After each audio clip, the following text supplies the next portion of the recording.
अस्सलाम वालेकुम। दोस्तों जीअं त पाण अॼु कंबर जी DHQ 100 बेडनि ते मुश्तमिल हॉस्पिटल ते आया आहियूं। हिते असांखे इहो दोस्तनि जे इसरार ते ख़बर पई त अस्पताल में को बि अमलो कोन्हे को।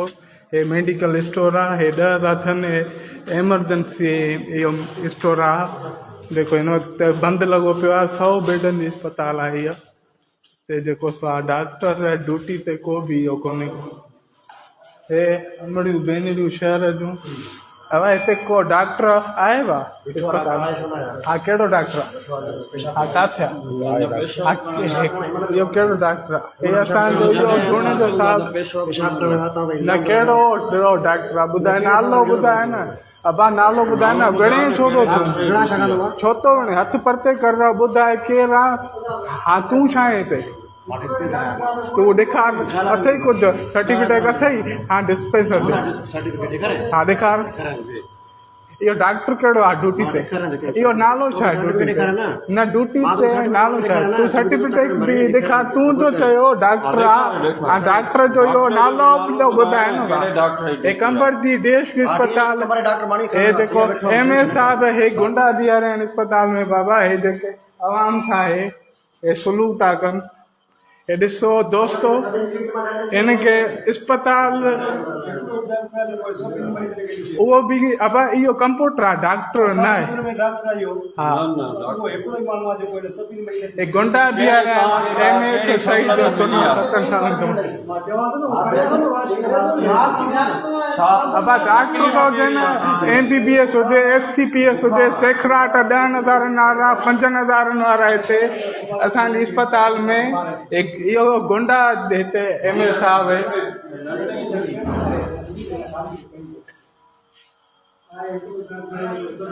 अबा डॉक्टर साहब हिकिड़ो ई आहे जेको इहो झूने जो आहे हिन जो।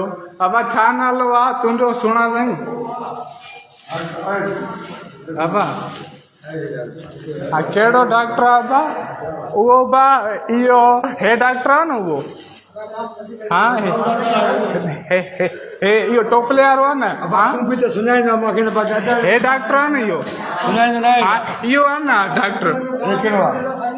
हाणे तव्हांजे इहो मरीज़नि खे डॉक्टर इहो हे दवा थो ॾे।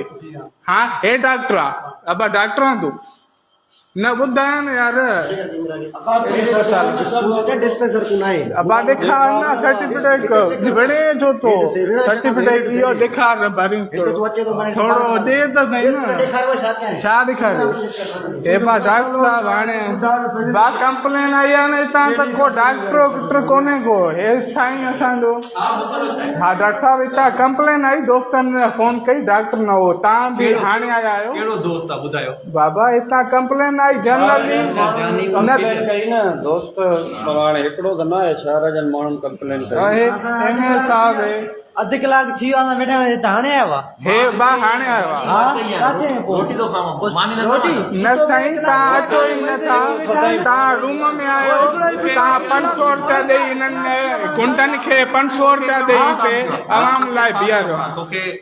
तकलीफ़ खारसा पेरनि में फटनि पेरनि में खारसा कलाक थी विया वेठे काथे काथे ना। तुम भी बात ऐसे यो गाना नशा जेड़ो कंदे ना जेड़ो कंदे जेड़ो तू हथ के तो छने पेशेंटन दे कलाक दियो हो एकलो बिठा डॉक्टर सुता पे अंदर हे ॾिसो बाबा।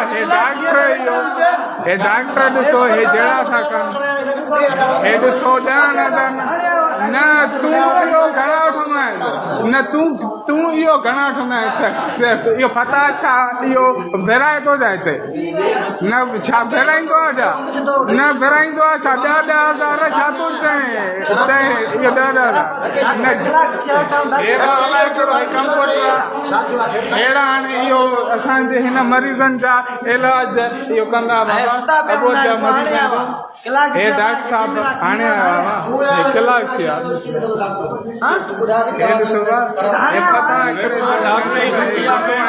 गुंडा पंहिंजा हे साईं तव्हां इहो यकी इहो किथे हो हे ग़रीब आहिनि अवाम आहे साईं तव्हां हेॾी साईं तव्हां इहो 1.5 लख 1.25 लख खां पघार आहे इहो डॉक्टर साहिबु हे ॾिसो ग़रीब अवाम आहे असां लानत कंदा आहियूं असां पाण इहो नर्सिंग जा स्टूडेंट जी हा असां इहो पाण को हिनखे ट्रीटमेंट न मिले या हे सफ़ा डिसअपॉइंट थी वञे पोइ तव्हां खणी चओ न सर डिसअपॉइंट कीअं सर डिसअपॉइंट कीअं तव्हांखे हिनखे फर्स्ट एड ॾियणी आहे MBBS खे ॾियणी आहे सेखराटनि खे इहो न ॾियणी आहे हे तव्हांजो आहे फर्ज़ु